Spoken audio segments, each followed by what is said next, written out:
Well, now you see a little bit of what we've been trying to work on the last couple of days. And you just saw how I normally see without my glasses. That's AJ. That's Jeremy. And these are extraordinary times. What up? All right, so starting out on the sour again, because, I don't know, I have a headache. I feel like it. Deal with it. Yeah, deal with it. So, Missouri is generally known to be a tolerant state, right? No? Yeah, thought so. And this young boy was walking home from school and was accosted by two gentlemen on, what was it, February 29th? Leap last day? week. He was accosted, and they sprayed him with gasoline and lit him on fire. Now, you'd think that from a tolerant state such as Missouri, but the twist is it was two black gentlemen accosting a 13-year-old boy. Hello, sir. How's it going? And Why? Why would they even think this is a good idea? I mean, this is not going to help tolerance on either side of things. Fortunately, the kid was smart enough that he put out the fire rather quickly. And first-degree burns. Yeah, first-degree burns only, which could get a lot worse with gasoline fires. It gets worse really fast. For those of you who don't know how gasoline burns. And he called 911 and got an ambulance for himself. So, fortunately, he's doing just fine altogether. But, yeah, his family's moving. Yeah, they're getting out of there. Because apparently he did something to piss off the wrong kind of people. It's all his fault. Right? Anyways, moving on. So, well, we're in a bit of a recession here. If you hadn't noticed, and which was kind of caused by that, housing bubble we had a while ago. Well, and so the people that caused this, you might think are, not deserving of much of anything at this point. Well, our president decided that they actually do deserve something, like, money. Foreclosure aid is what they're calling it. So these people that were buying a bunch of houses and inflating the market suddenly are getting money because, they're not doing so well now. I don't care! Yeah. I couldn't care less if they go under and have to deliver sandwiches and work tables for a living like some of us do.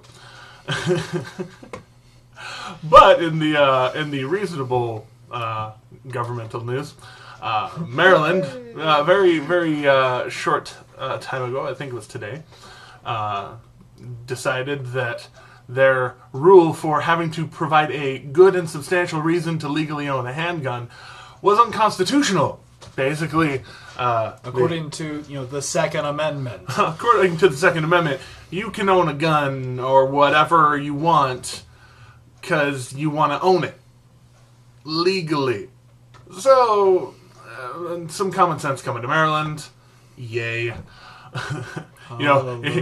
Here in Texas, we like just giving people guns, because there you go, because it's their constitutional right to have them.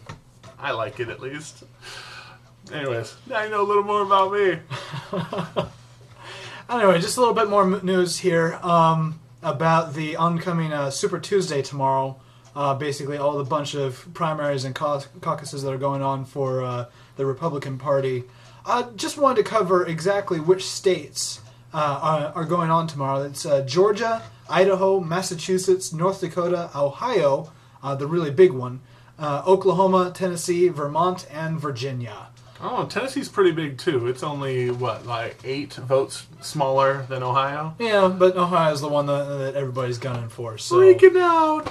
Because people we'll see what happens. Out about this stuff. Personally, I really think, just looking at the numbers, Romney's going to get it.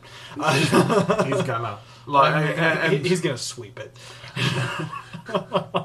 I like to think Santorum has some sense, but... He's a whiny little... Anyway. Yeah, he whines. This guy leaks. Anyways.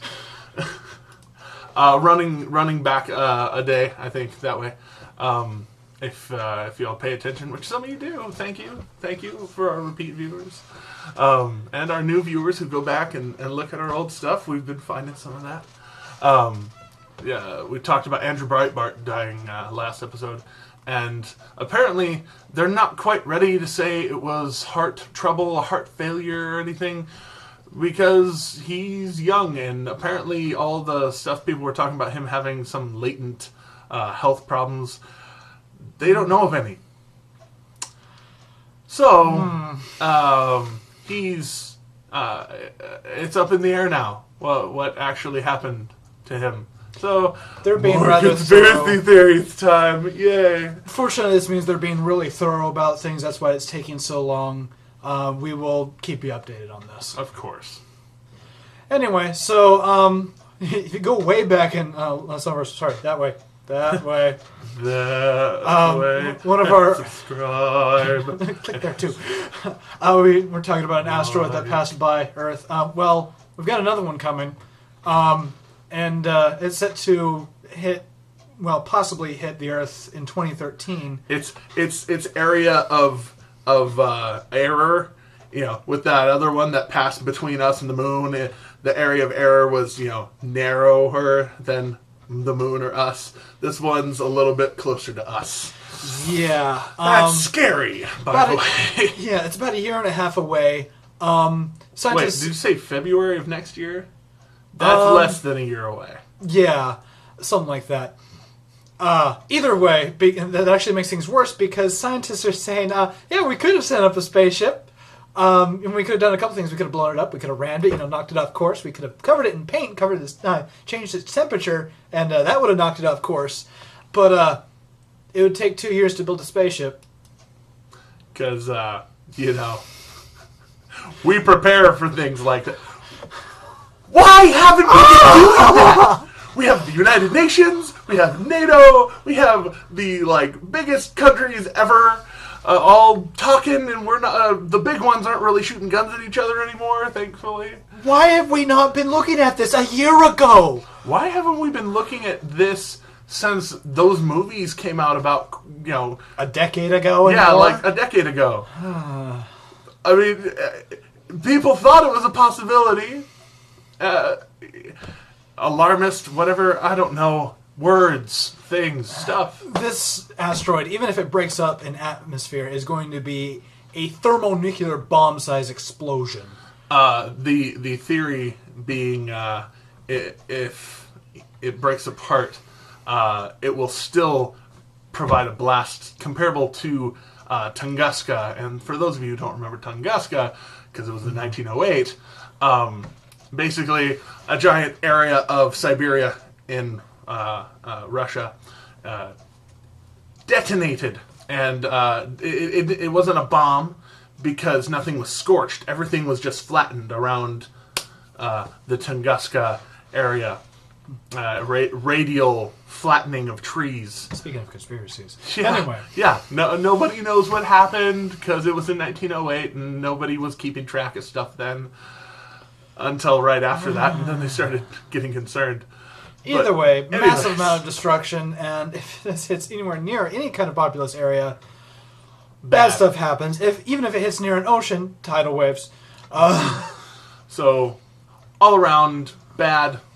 You could die at any time. Why were we not looking at this? Anyway, I still think we could get something up there and do something about it, but whatever. Let's hope, let's pray, let's keep living. And this is why we have extraordinary times. Make you realize there's stuff out there you need to know about. Eyes up, eyes down, eyes everywhere. In other words. Be aware. Cue the outro! I'm Jeremy. I'm AJ. And these are extraordinary times. Be aware. Love you.